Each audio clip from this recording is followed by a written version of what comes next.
ሰላም ጤና ይስጥልን ውድ ተማሪዎቻችን እንዴት ሰነበታችሁ እንዴት ሳላችሁልን እኔ ሚኪያስ ነኝ 12ኛ ክፍል ኬሚስትሪ መምህራችሁ ከሉሲ ብሪጅ አካዳሚ ዛሬ ዲስከስ የምናደርገው የግሬድ 12 ዩኒት 2 የሆነውን ኤሌክትሮኬሚስትሪ ስር quantitative aspects of electrolysis የምናይ ይሆናል በዚህ ዲስከሽናችን ላይ ዲስከስ የምናደርግበት ዋነኛ ሐሳብ ኤሌክትሮላይሲስ የተሰራውን ከኤሌክትሪሲቲን ከፎርሜሽን ኦፍ ፕሮዳክት ጋር እንዴት ሪሌት እናድርግ በቁጥር እንዴት እንግለጽ የሚለውን ዲስከስ የምናደርግ ይሆናል ዲስከሽናችን ከመጀመራችን በፊት ግን ይሄ ሁሉ ፓኬጅ በስፋት የምታገኙበት ድንቅ ዌብሳይት አለ ይሄም ዌብሳይት ሉሲ ብሪጅ www.lucybridgeacademy.com የሚባለው ዌብሳይታችን ነው በዚህ ውስጥ አጫጭር ኖቶችን ከዛ ባሻገር ከ10000 በላይ ጥያቄዎችን AI አሲስትድ የሆኑ ጥያቄዎችን ከመያዙ ባሻገር 5 የተለያዩ ቋንቋዎችን አንደርስታንድ የሚያደርግ AI የያዘ ድንቅ ዌብሳይት ስለሆነ ይህን ዌብሳይት እንድትጠቀሙ እየጋበዝኩ ሐሳብ አስተያየት ካላችሁ ይሄን ጨምሮ ይሄን ቀንሱ የምትሉት ነገር ካለ ደግሞ በቴሌግራም ቻናላችን ሉሲ ብሪጅ አካዳሚ ቴሌግራም ቻናላችን እናንተን ሐሳብና አስተያየት እየተጠበቀ ነው ስለዚህ ሐሳብ አስተያየቶቻችሁን ስጡን ወደ ዛሬው ዲስከሽናችን እንገባለን ኦኬ ኳንቲቴቲቭ አስፔክትስ ኦፍ ኤሌክትሮላይሲስ ኤሌክትሮላይሲስ ኳንቲቴቲቭ አስፔክቱ ወይም ሁሌ ኳንቲቴቲቭ ከተባለ ምንድነው የሆነ ነገር በቁጥር መግለጽ ማለት እንዴት አድርገን በቁጥር እንገልጸዋለን የሚለው ነገር የሚያወራልን ነው ስለዚህ ይሄ ኳንቲቴቲቭ አስፔክት the relationship between electricity and the product formation ምንድነው ሪሌት ያደርጋል ኤሌክትሪሲቲን ፕሮዳክት ፎርም ኤሌክትሮላይሲስ ፕሮሰስ ኤሌክትሪሲቲን ተጠቅሞ ምን ማድረግ ነው ፎርሜሽን ኦፍ a product አይደለ ኤሌክትሪካል ኤነርጂን ወደ ኬሚካል ኤነርጂ ቀይሮ ምን ማድረግ ነው የሆነ ፕሮዳክት ፎርም ማድረግ ነው አይደለ ስለዚህ የሆነ ፕሮዳክት ፎርም ለማድረግ ደግሞ ፎርም ከተደረገ በኋላ ይሄን ሃል ፕሮዳክት ብለን በቫልዩ ልንመዝነው የምንችል ነገር ነው መቀመጥ ያለበት ስለዚህ በቫልዩ ለማስቀመጥ ደግሞ ቁጥራዊ ልናስቀምጥበት የምንችል ሪሌሽንሺፕ ምን ማድረግ አለበት ዲስከቨር መደረግ አለበት ስለዚህ ይሄንን ሪሌሽንሺፕ ዲስከቨር ያደረገው ሚካኤል ፋራዳይ ይባላል በ1834 ይሄ ሳይንቲስት ሪሌት አደረገልን ኤሌክትሮላይሲስ ላይ የሚሰሩ ስራዎችን ይሄን ሃል ማስ ይሄን ሃል ፕሮዳክት ተገኝቷል ይሄን ሃል ማስ ለምሳሌ ኤሌክትሮላይሲስ ተጠቅሞ ጋልቫናይዝድ የተደረገ ነገር ቢሆን ወይ የሆነ ኤሌክትሮላይሲስ ተጠቅሞ የሆነ ሜታል ኤክስትራክትድ የተደረገ ከሆነ ከኦሩ ይሄን ሃል ሜታል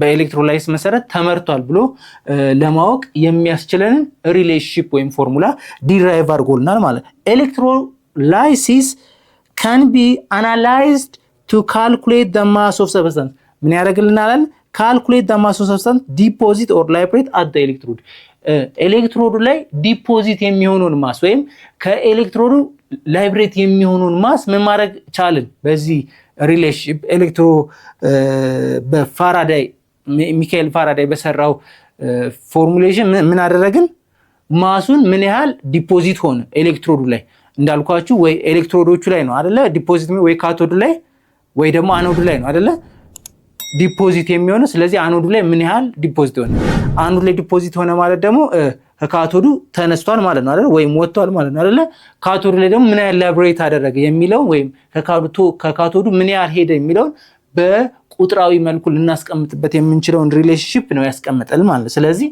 በዚህ ሪሌሽንሺፕ ምን ማወቅ እንችላለን ይሄናል ማስ ብለን መናገር እንችላለን ማለት ነው ኦኬ this analysis is based on Faraday laws of electrolysis ስለዚህ ፋራዳይ ሁለት ቤዚክ ሆኖ ሎዎች አስቀምጧል which relate ምንድነው የሚያደርገው እነዚህ ሁለቱ ሎዎች ምንድነው የሚያደርጉልን ሪሌት ያደርጉልን ምንድነው ያያይዙልናል ማንና ማን ኤሌክትሪክ ቻርጅ ኤንድ ኬሚካል ቼንጅ ኤሌክትሪክ ቻርጅን ከኬሚካል ቼንጅ ጋር ምን ያደርግልናል ሪሌት ተደርጎ የተሰራ ፎርሙሌሽን ነው ማለት ስለዚህ እነዚህ ሁለቱን ሪሌት የሚያደርጉልን ሁለት ቤዚክ ሎ ማን አድርጓል ፋራዳይ ሰጥቶናል ማለት ነው ኦኬ ፋራዳይ ፈርስት ሎ ምን ይላል ፋራዳይ ፈርስት ሎ the mass of a substance deposit or dissolve indirectly ምንድነው ዲፖዚት የሆነው ማስ ወይም ደግሞ ዲዞልቭድ የሆነ ማስ አለ አይደለ ኤሌክትሮዱ ላይ ያለው አንዱ ኤሌክትሮድ ላይ ወይም ካቶዱ ላይ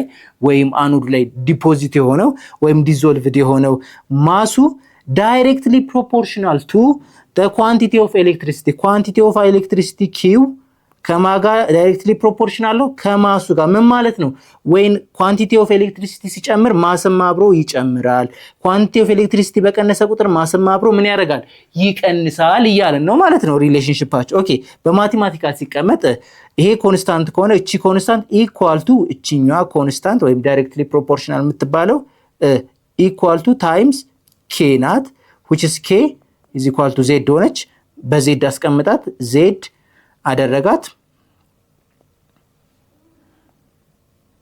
እዚህ ጋር ማሱን እናስቀምጥና በማሱን እንስራ። ኦኬ ማስ ዳይሬክትሊ ፕሮፖርሽናል ዊዝ ኪው አይደለ? ምን ማለት ነው? which is directly proportional ማለት እኩል ይሆናል እና የሆነች ኮንስታንት ናት which is k። በዚህ ኬዝ ደግሞ ኬስ አትሆን ዜድ ብዙ ጊዜ ኮንስታንት የሚያደርጉት ኬ ስለሆነ ነው። ግን በዚህ ኬዝ ደግሞ ማን አደረገው? ኮንስታንቷን ምን አደረጓት? ኢኳል ቱ እና ዜድ አደረጓት። ስለዚህ ኤም ኢኳል ቱ ዜድ ኪው ሆነ። ስለዚህ ሪሌሽንሺፑ ምን መጣ? ማስን ለማግኘት ዜድን በማባዛት ነው። በኳንቲቲ ኦፍ ኤሌክትሪሲቲ ስናባዛ የምናገኘው ምንድነው? ማስ ይሆናል ማለት። ስለዚህ ዌን ኳንቲቲ ኦፍ ኤሌክትሪሲቲ በጨመረ ቁጥር ብዙ ኤሌክትሪክ ከረንት ፍሎ ካለ ኪው ማለት ከረንት ፍሎ ዊዝ ኤ ጊቨን ታይም አይደለ? ከረንት ፍሎ ሲባዛ በጊቨን ታይም ሆነ። ያቺኛዋ በጨመረ ቁጥር ምን ይጨምራል? የሚመጣው ፕሮዳክት ምን ይሆናል? ከፍ እያለ ይመጣል ማሱ ማለት ነው። ስለዚህ ኢን ሪሌሽንሺፕ በፈርስት ፋራዳይ ሎ ውስጥ እናገኛለን ማለት ነው። ኦኬ ስለዚህ መጀመሪያ ኪውን ዲፋይን አድርገን ቀደም ያገኘነው ማስ ኢኳል ቱ ዜድ ታይምስ ኪው አልን አይደለ? which is ኳንቲቲ ኦፍ ኤሌክትሪሲቲ ነው ብለናል። ስለዚህ እቺ ኳንቲቲ ኦፍ ኤሌክትሪሲቲ ደግሞ ፎርሙሌሽን ያስፈልጋታል። ኳንቲቲ ኦፍ ኤሌክትሪሲቲ የኤሌክትሪሲቲን ኳንቲቲ እንዴት ሜጀር እናደርጋለን ለሚለው ጥያቄ ደግሞ ራሱ ፋራዳይ ምን መለሰልን? ኳንቲቲ ኦፍ ኤሌክትሪሲቲ ማለት ቀላል ነው፣ አትጨናነቁ። ምን አለ? ከረንቱ ሲባዛ በምንድን ነው አለ? በታይም ጊቭኑ ወይም እቺኛዋ ከረንት ፍሎ ለማድረግ የወሰደባት ታይም አለቻ። እሷ ታይም በከረንቱ ሲባዛ ምን እናገኛለን? ኳንቲቲ ኦፍ ኤሌክትሪሲቲ እናገኛለን ማለት። ስለዚህ ይሄንን ሪሌሽንሺፕ አወቅም ማለት ነው። ከዛ በኋላ ምን ነገር E is equivalent weight E ደግሞ ምንድናት አለ? equivalent weight ናት አለ። ስለዚህ ምን አደረገ? mass is equal to አለ z times ምንድነው? ከዚህ ምን እናገኛለን? z times q ነው ብለናል። z times ማ q እናደርጋለን። ከዛም በኋላ z እንዳለች ናት። ከዛን በq ፈንታ ምን እንተካ?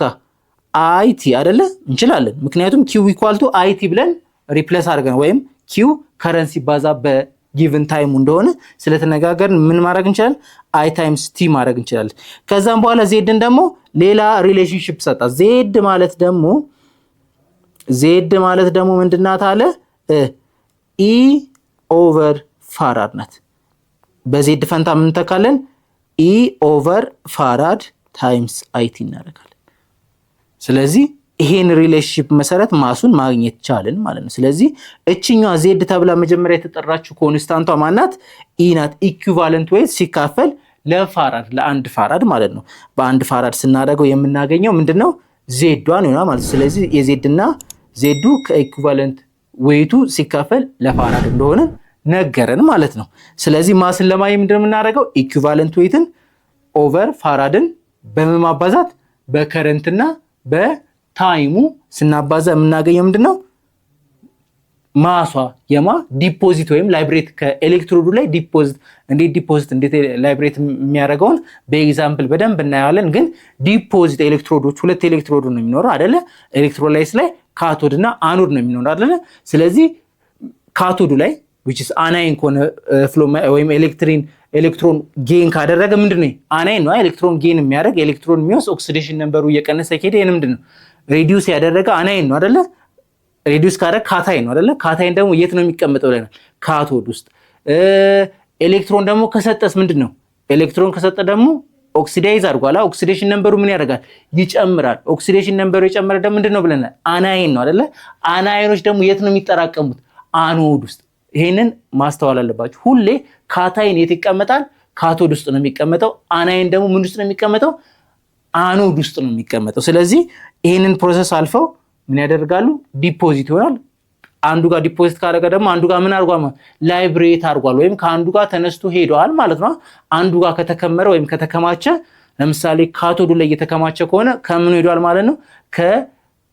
አኖዱ ሄዷል ማለት ነው። ስለዚህ ላይብሬት ወይም ዲፖዚት የሚለውን ማሱን ለማወቅ ከፈለግን ይሄንን ኢኩቫለንት ዌይቱን በከረንቱና በታይሙ ካባዛም በኋላ በፋራድ ስናካፍል ማስ እናገኛለን።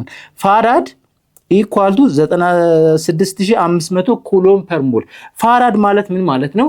በአንድ ሞል ውስጥ ለምሳሌ ይሄን ውሰድ፣ ሶዲየም ፕላስ በጣም ፋሚሊየር የሆነ ኤግዛምፕል ስለሆነ ብዙ ጊዜ የምንወስደው ሁላችንም የምናውቀው ኤግዛምፕል ስለሆነ ሶዲየም ሲደመር ክሎሪን ኢኳል ቱ ሶዲየም ክሎራይድ ይሰጠናል አይደል? ልክ አንድ ሞል ውስጥ ምን ያህል ቻርጅ አለ? ይሄ ኮንስታንት ነው፣ በኤክስፐሪመንት የተገኘ ኮንስታንት። ይሄ በግምት ደስ ስላለው ሳይሆን በአንድ ሞል ውስጥ ስንት ኩሎም አለ? 96500 ኩሎም አለ። ስለዚህ ፋራድ ስናወራ ሁልጊዜ ምን ማለት ነው? 96500 ኩሎም ፐር አንድ ሞል፣ በአንድ ሞል። ስለዚህ ሞሉ በጨመረ ቁጥር ኩሎም ምን ያደርጋል? እየጨመረ ይሄዳል ማለት ነው አይደለ? ስለዚህ ምን ማወቅ አለብን? በአንድ ሞል ውስጥ ያለውን የቻርጅ መጠን የሚነግረን ነው ምን? ፋራድ ማለት ነው። እሺ ይሄ እንዳትረሱ። ስለዚህ ይሄኛው 96500 ኩሎም ፐር ሞል ኢዝ ፋራድ ኮንስታንት ምን ይባላል? የፋራድ ኮንስታንት ይባላል። ስለዚህ እዚች ጋር የምናስቀምጣት which is ይሄ ፋራድ ኮንስታንት የምትባለዋን 96500 ኩሎም ፐር ሞል ነው። ልክ ምን ብለን አቶሚክ ማስ ዩኒት ስንፈልግ ከፔሪዮዲክ ቴብል ላይ ምን እናደርጋለን? ለምሳሌ የሃይድሮጅን 1 ግራም ፐር ሞል እናለን። በአንድ ሞል ውስጥ ስንት ግራም አለ ማለት ነው? ሃይድሮጅን 1 ሞል ከሆነ 1 ግራም አለው እያለ ነው። ሂሊየም ከሆነ 2 ግራም ፐር ሞል። ልክ ሞላር ማስ በአንድ ሞል ውስጥ ያለው ሂሊየም ከሆነ 2 ግራም ነው ማለት ነው። የዚህን ትምህርት ሙሉ ክፍል ማግኘት የምትፈልጉ ከሆነ በሉሲ ብሪጅ አካዳሚ ዌብሳይታችን ወይም በሞባይል አፕሊኬሽናችን ማግኘት የምትችሉ መሆኑን እየገለጽን መልካም ትምህርት እንላለን።